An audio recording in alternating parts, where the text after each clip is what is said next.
estaba en el loto.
Welcome to the launch party for Four Divine States of Mind, soulful, sacred music for cultivating higher virtues, meditation, and healing in our wounded world. This stunning album from Metta Mindfulness Music debuted everywhere today. My name is Beth Hilton, and tonight we're all going to experience the music and the making of the album through the eyes of the artists and the producers. Let's take a moment to welcome the producer, Yuval Ron. Hi, Beth. Good to be here with you. Thank you for having us. And the executive producer, Dr. Richard Gold. Thanks so much, Beth. It's wonderful to be here with everybody. Thank you, gentlemen. It's an honor to have you with us. And we'll also be meeting some of the artists tonight, so everybody stay tuned. A quick reminder, we have a live chat ability in Facebook and YouTube, so please send us your questions along the way tonight. Toward the end of the stream, we'll respond to as many of them as possible. And by the way, you can also hit share on Facebook and our event will show up live for all of your friends. So let's begin by taking a look at the official album trailer and some behind the scenes footage. Give us an idea of what's to come tonight and sit back and enjoy the music. Here we go. Om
That was so beautiful.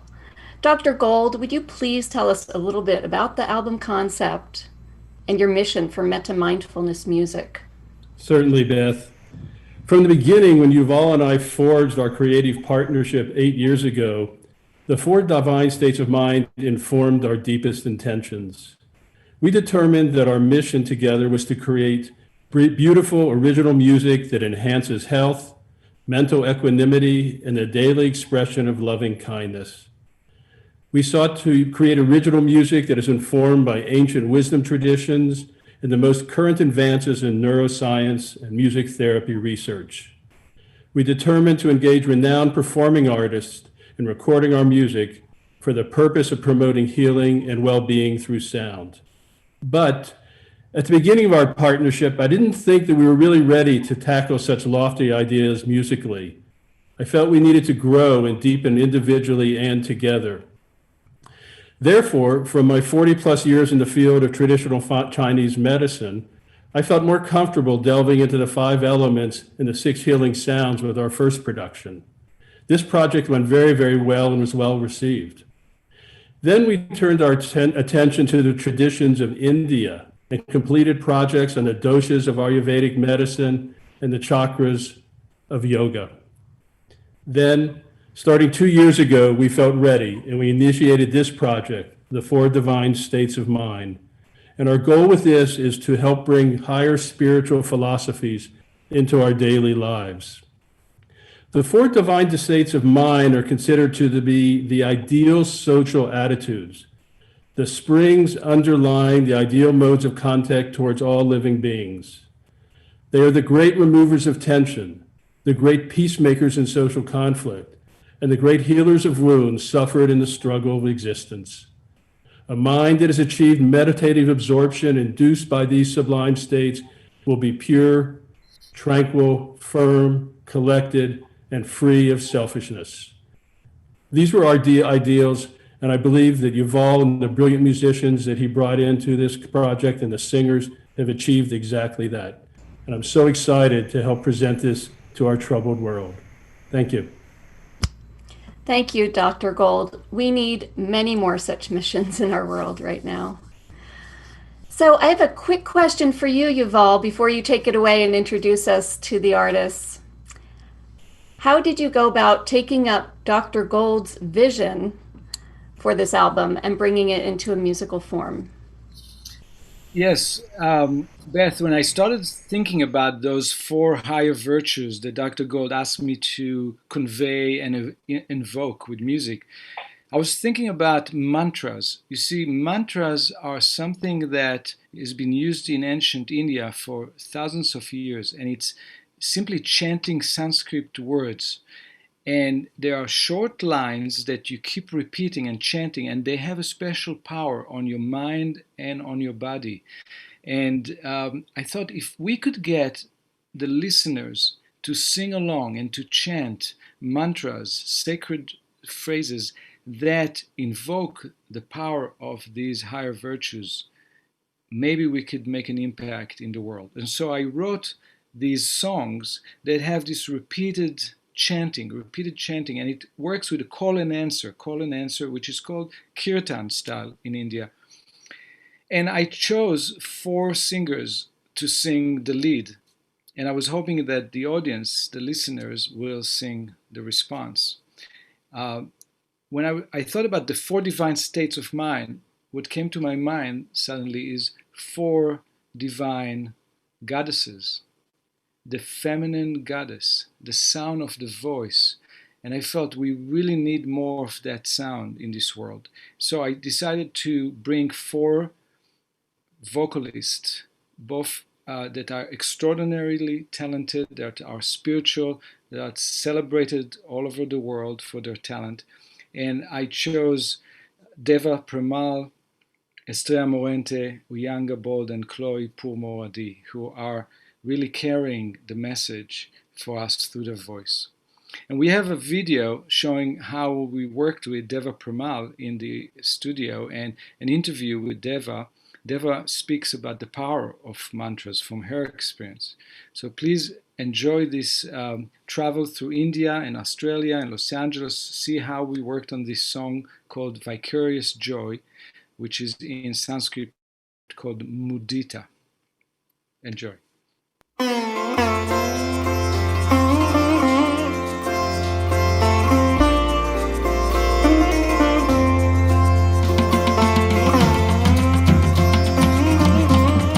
Okay, cool. So this kind of it's such a great occasion to be in the studio with Somnath Roy, the great percussionist from India. And his joyful rhythms really, really drive the beat for this track, which is called Vicarious Joy.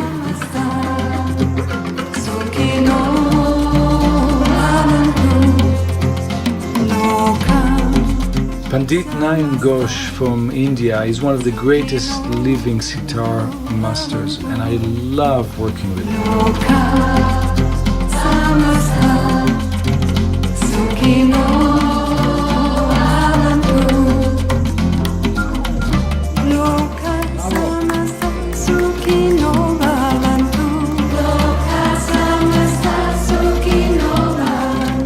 I love having Deva Premal sing with us on this track. She's one of the greatest mantra singers in the world, and the mantra that she's singing on this song, Loka Samasta Sukhino Bhavantu, is a mantra that I've been chanting for 20 years in my yoga practice.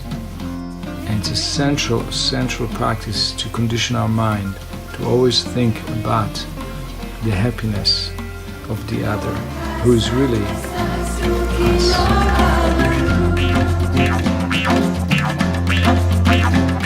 I hope this music will make you dance. I hope it will make you celebrate joy and cultivate the mindset of vicarious joy. Mudita.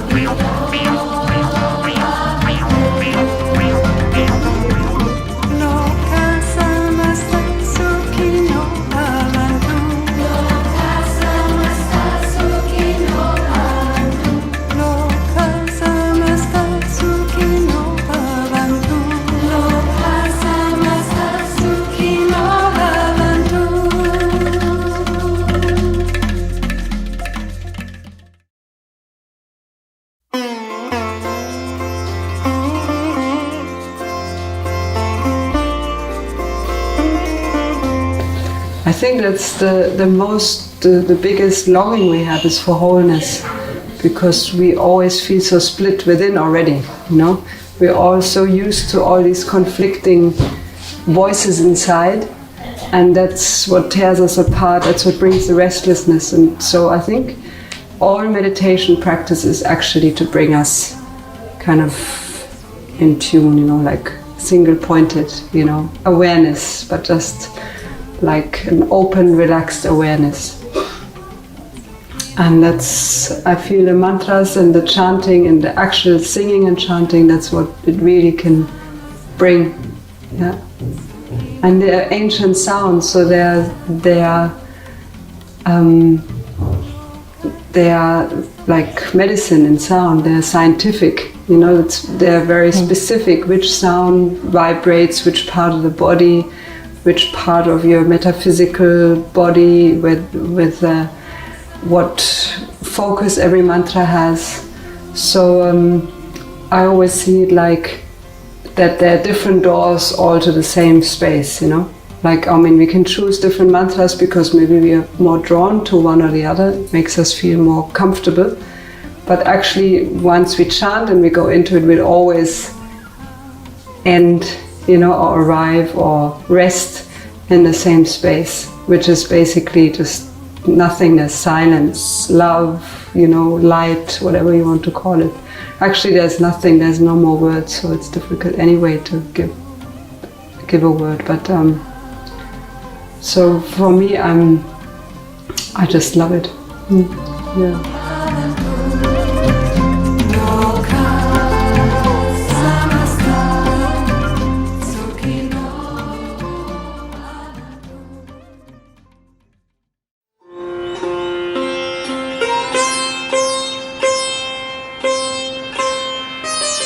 Mudita or Vicarious Joy. I feel is so apt for this composition by Yuval. And it gives a beautiful feeling of freedom, as if one is flying high above the clouds. Very soulful. The sitar has been a part of our family tradition, and like the tabla, I have grown up with these two instruments, and sitar especially, I've been playing since my childhood.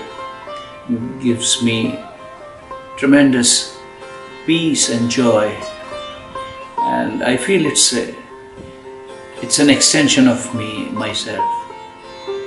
This composition, Mudita, is really something so special. I've been very happy to be a part of it. Yuval has created a beautiful, wonderful piece. The musical vibration really uplifts the spirit. It's so blissful, so simple yet so touching, so sacred, and it just stays on and lingers on in your mind. Very soulful music. Thank you, Yuval, for making me a part of it.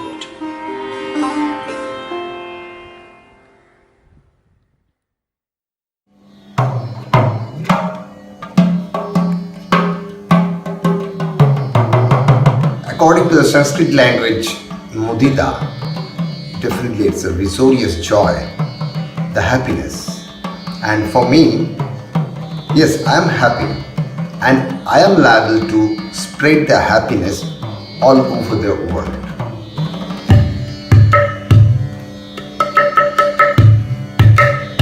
The track Mudita, when I listen for accompanying it, the first impression came to me like I'm in a very lonely, I'm staying in a very lonely place and I'm alone and I'm happy, and from that corner I am spreading happiness to all over the world. That's my feelings. My instrument is my everything. Actually, how could I tell? It's my heartbeat, it's my pulse. It's with me, it's me actually. So this instrument and me, I cannot differentiate it. Probably we're the same.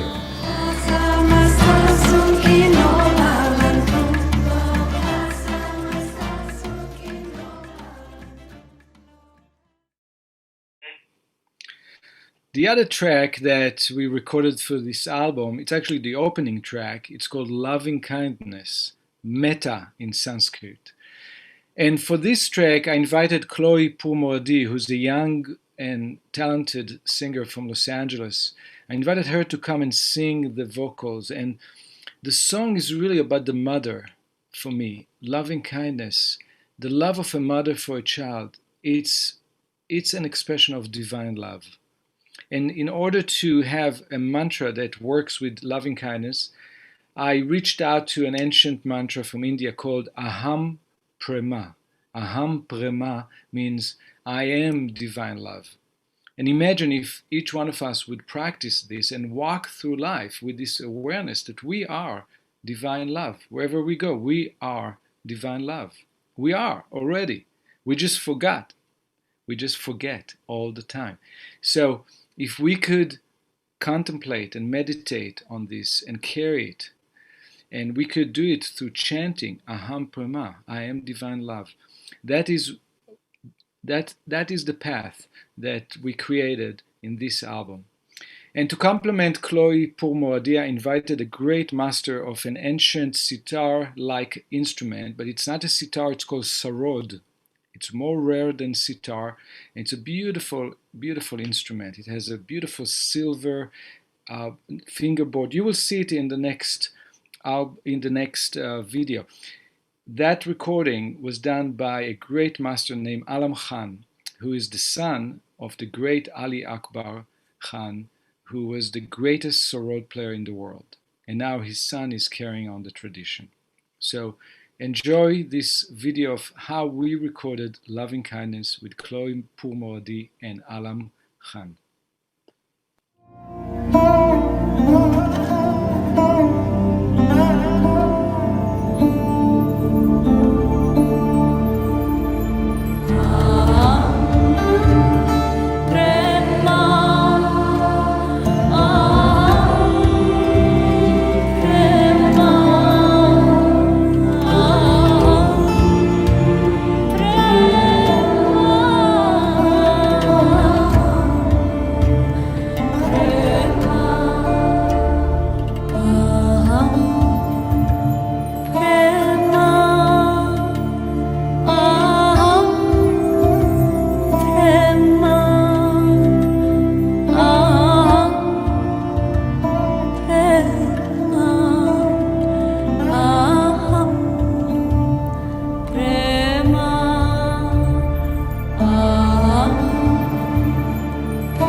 When I hear the words loving kindness or metta, I think of one of the divine attributes, which is a very, very gentle love. A gentle love that surrounds each of us, whether we see it or not, whether we like it or not, that is always there without reason. That is always there. And in the music, in the track of loving kindness, I feel you can really, really hear that gentle love in a very timeless way. The way that the music continues and repeats. It's a lot like the love of the divine, which will always, always continue and never cease to be present. I think music, especially the voice, using the voice, is one of our highest forms of communication and highest form of communicating love and communicating loving kindness specifically. I think that the divine or the spirit or the source or God or whatever you want to call it gets very, very happy every time we sing and every time we use our voices.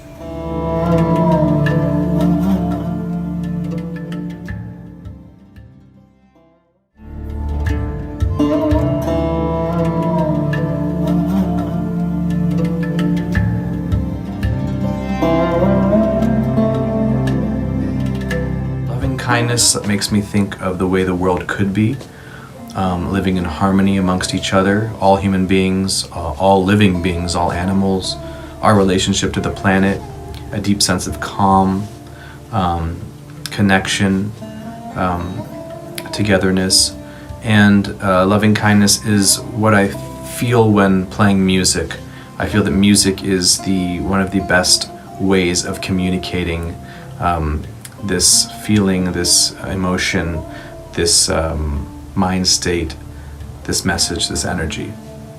My sorod is so important to me because through it I am able to channel my feelings, my lineage, my ancestors, all the power and knowledge that came down through them to me.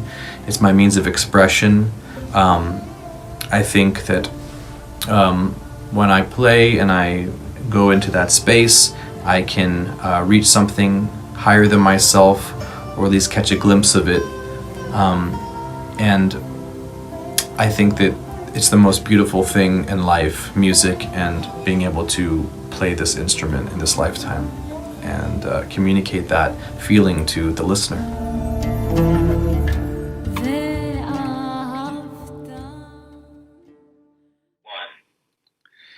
So loving kindness give rise to compassion, which is Karuna in Sanskrit.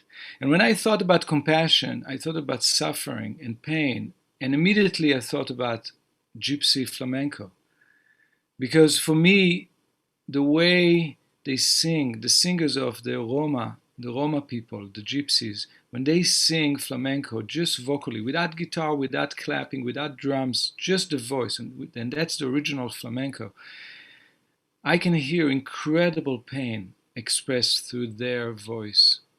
And so I called on the greatest flamenco singer that I know of in this world today, the greatest living female flamenco singer, which is Estrella Morente. And fortunately for us, for all of us, Adam Del Monte, our wonderful guitarist and good friend, he worked with her father. He knows her since she was 7 years old, running around, because he was the guitarist of her father, Enrico Morente.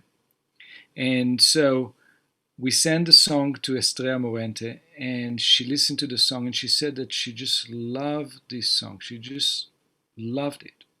And she owned it. The way she recorded, the way she sang it, took it to a whole other level. She made it like a classic flamenco song. It's amazing. When I heard this, I was deeply, deeply moved when I heard her voice. So we have here some videos from the recording of Compassion with Estrella Morente and Adam Del Monte and our percussionist Jamie Papish. Sit back and enjoy.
When I think of the word compassion, I feel warm inside, like a softening of the heart. I feel inclusivity and acceptance. Also, on a very personal note, having the opportunity to record this track with the incredible Estrella Morente has a very special significance for me because I used to play with her father, the late and great Enrique Morente. When I used to live in Spain, we performed on several occasions, but never really got a chance to record together.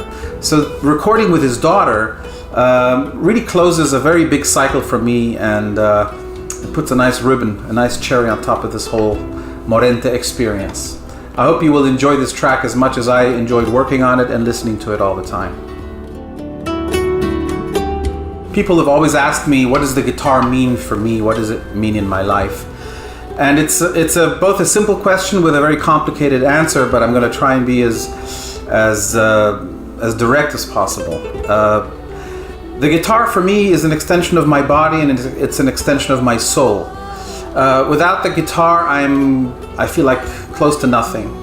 The guitar gives voice to my imagination, to my inspiration, and to my dreams. And it's my lifelong companion, and it's my entire life.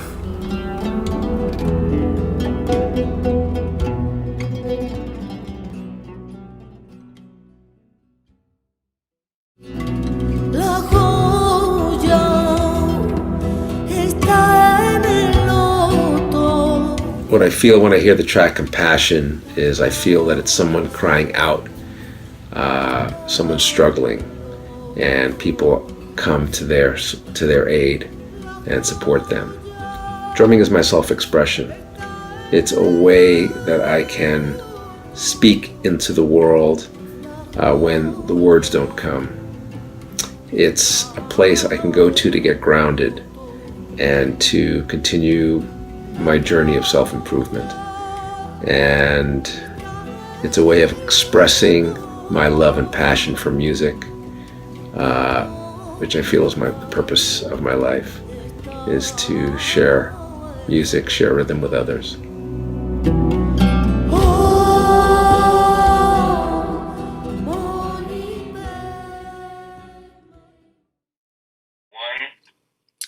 Now the track Equanimity, which is called Upekkha in Sanskrit, this was the hardest track for me to compose music for. And I knew it would be the most difficult track. So I started the whole project working on that track. I thought I'm going to need a lot of time to just contemplate and research and find what to do with equanimity. Equanimity is a sense of all things are one, oneness of all things, but also equality of all things. There's no tragedies and no comedies and no terrible moments and light moments. Everything exists and you feel it. You have the emotions and you go through life with full emotional experience, but you are aware that everything is one and everything is equal, even life and death. And how can you express this with music? It's a it's not like expressing joy, expressing love and joy. These are things that are immediately evoke musical ideas in me. But the concept of equanimity, I thought the best sound for this would be silence. And this is what Deva Premal, by the way, Deva said that at the end of all the mantras, all the chanting, all the meditation lead to one place. And it's a place beyond words. It's a place of silence. So what should I do? Compose 15 minutes of music that is all silence and then sell it on Amazon for $3.99? I didn't think it's going to fly. Dr. Gold wouldn't approve that.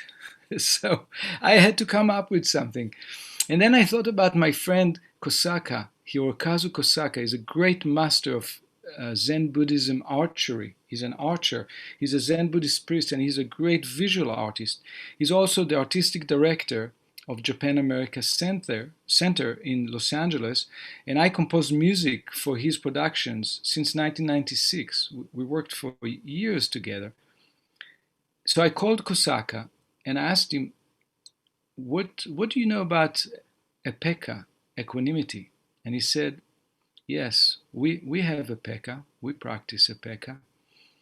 So I said, okay, so what should we do with that? And he said, why don't you come to my dojo where we practice the Zen Buddhist archery meditation practice, because we chant the Heart Sutra before the practice and at the end of the practice. And that chanting of the Heart Sutra became the heart of the song Equanimity.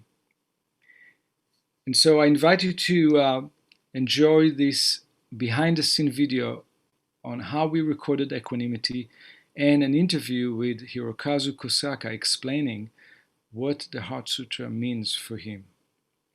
Please.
Prajnaparamita Sutra, they have 262 words in it, or character, where we recite.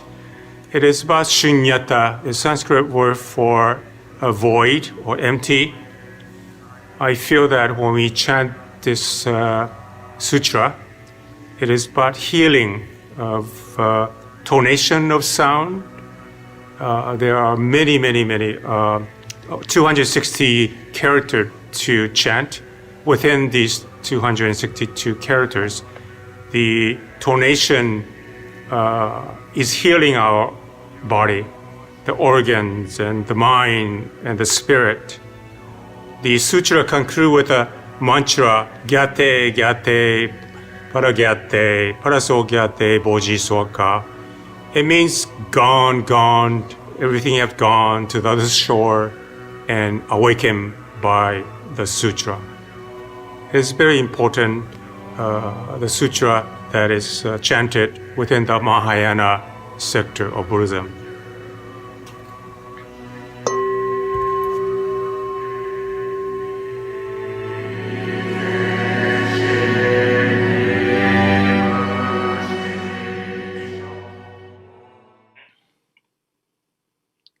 And so when I recorded these chants of Hirokazu Kosaka chanting the Heart Sutra with his followers, his students, and it's a very monotonic chant. It has only one note. It goes all the time. Da, da, da, da.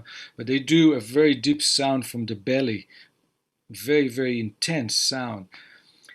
And so I took that recording and I brought it to my studio and I thought about a string orchestra. For some reason, I have no idea why. I was thinking about violins, cellos, violas, and I started composing a very simple but elevating and meditative string orchestra music to go along with that chant.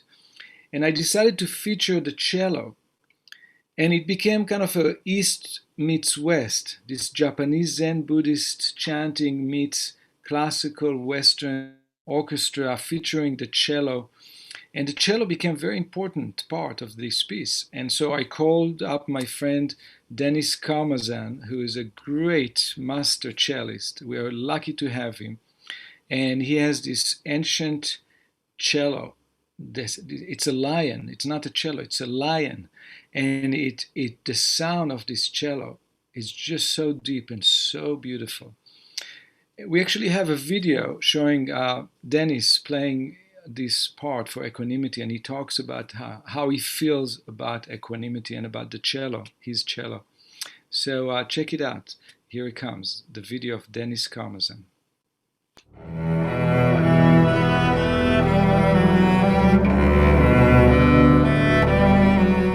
When I hear the word equanimity, I think of calmness. I think of composure. I think of serenity. So when I hear the beautiful music written by Yuval Ron, titled Equanimity, I feel like I'm laying beside quiet waters, that perhaps I'm laying down in a field of beautiful flowers and beautiful grass. Its beauty and serenity and calmness has a stillness and beauty all its own. The cello is important to me because it's been my life. I've grown up with it. I've been educated in music and the cello and its technique and its various possibilities of evoking beautiful emotion and passion. I feel that without the cello I wouldn't be a complete person. And I feel honored to be part of this project of Equanimity, written by Yuval Ron.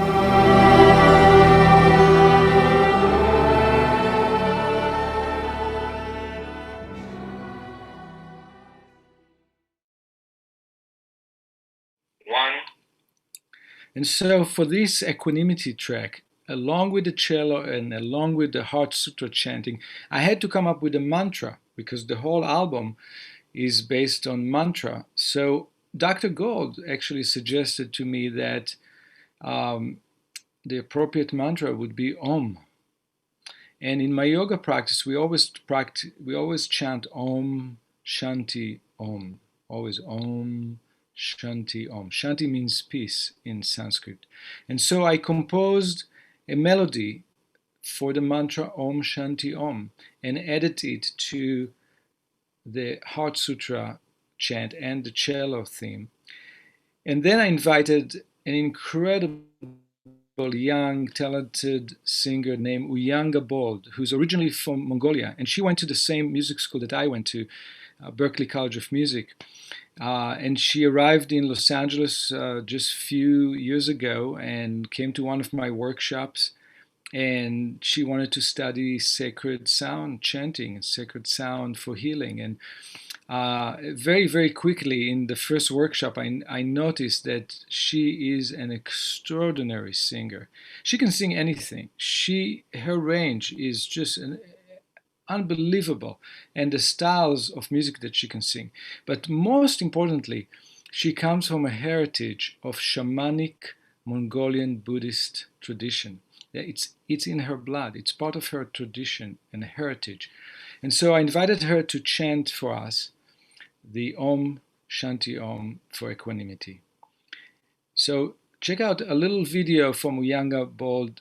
Very interesting what she says about what her voice means to her. You know, I can sit and tell you what I hear in her voice. I can talk about it for hours.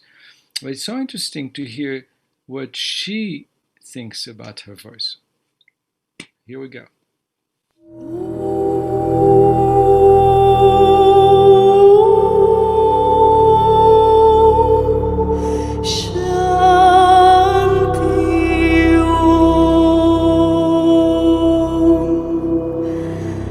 My voice is important to me personally because it is the only thing that makes sense to me. It's a knowing for me that's deeper than anything in my life. It's connecting to a part of me that's ancient, timeless, beyond my life. It's connecting to my ancestors' ancestors, and all the lives that I've ever led, connected to the part of me that is reincarnating over and over. And also it's just getting out of the way of the divine flowing through me. So Osho said something to the effect of, when the singer disappears and the song remains, then it's meditation, then it's a taste of existence. So if I can make space within me for the divine to resonate, to just transmit and channel it without anything getting in the way, then that is truly the most blissful that one can be in this life. I think provides me with bliss and truth and beauty and all the good things in life. So thank you.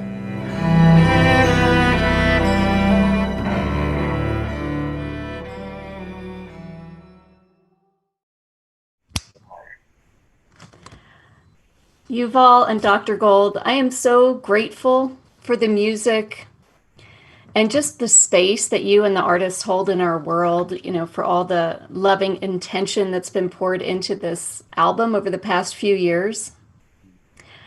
And I really appreciate all those artists who gave their talents to this project. It's really incredible. It was also beautiful to hear the Blair Studio Singers, the children's choir, on each of the tracks. I noticed that the album is dedicated to the children who will grow up to embody these 4 divine states of mind. And that's a beautiful, beautiful dedication. So now, dear ones, everybody, it's your turn, and we get to answer some of your questions, and we'll do our best to respond. If you haven't posted them yet, feel free to go ahead and put them in the chat on Facebook and YouTube. And our team will be scanning for the good questions. And may we have the first question, please? Yes. Ben Marks was wondering if Yuval could tell us more about what it was like working with the children's choir. Yes. The children choir came at the very end of the process, and I was looking for a kirtan choir, a yoga studio choir or a Buddhist organization that have a choir. And I contacted all the people that I know in town and all the different kirtan groups, and it was amazing. They all said yes. They all wanted to be on the album. They all wanted to be with us. But it was incredibly difficult to coordinate the schedules of all their volunteers because they're all volunteers. And so at the end, I thought about the children choir because the whole album is dedicated to children who would grow to embody these higher virtues. So I said, wouldn't it be wonderful to have a children choir? And I contacted the Blair Studio Children Choir from Pasadena. And their conductor is Casey Dugardis. He's a wonderful, wonderful conductor.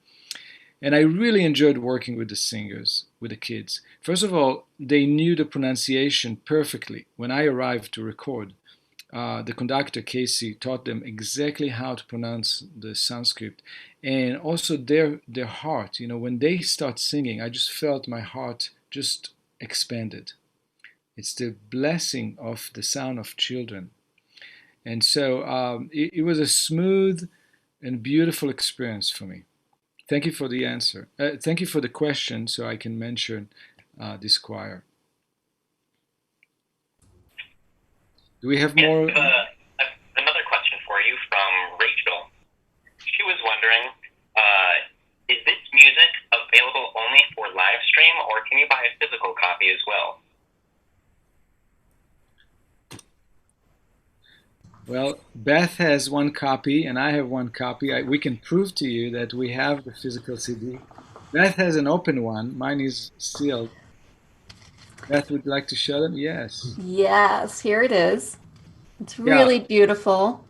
Yeah, and this was shipped to Amazon 3 weeks ago. I think Amazon is the only service now that sells still physical CDs. There may be a few other stores around the world, and they will have it as well. But I know that Amazon has it. It may not be on their website today. It should be today. But if not today, it should be there any day. You can also contact the record company, Metta, with double T, Metta mindfulnessmusic.com. And they have a store on their website, and you can get the CD on there as well. We also have streaming formats. They're everywhere now, and that's live today. So some of you may have pre-saved it and you can use it, but you can find it just about everywhere. And there are also 48K versions on Amazon, YouTube, and Tidal if you're into high resolution. So. And I'd like to invite our listeners to go to our website because we have quite a bit more information there, including a program of practice, a way of bringing these practices deeper into your own life. So again, that's at mettamindfulnessmusic.com. Are there any more questions for us? Zach? I think that's everything. Okay.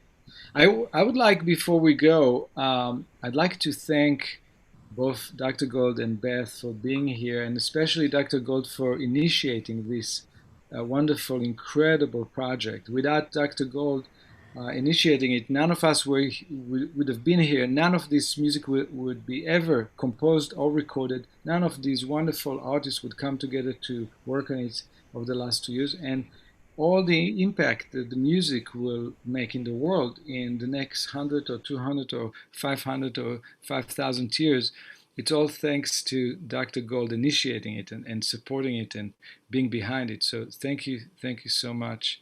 And thank you, Beth, for hosting us and helping us spread the word.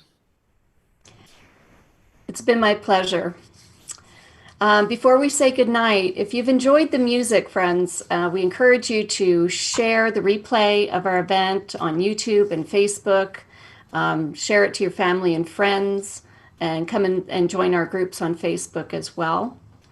And just spread the joy. It is so needed right now to take an hour out like we just did and see the beautiful art and music coming to life in our world. And good things do go on and multiply. So please share. And maybe we can go out on a high note with another look at the album trailer, guys. You know, take a listen, maybe sing along a little bit and get the music so we can learn all the mantras and come back to the groups later, and we'll maybe do some Facebook Lives and start to learn them and sing them together and have some fun. So if we can go to that trailer, we'll go out on that and we'll just say, be well, everybody, stay healthy, and namaste. Namaste. Namaste.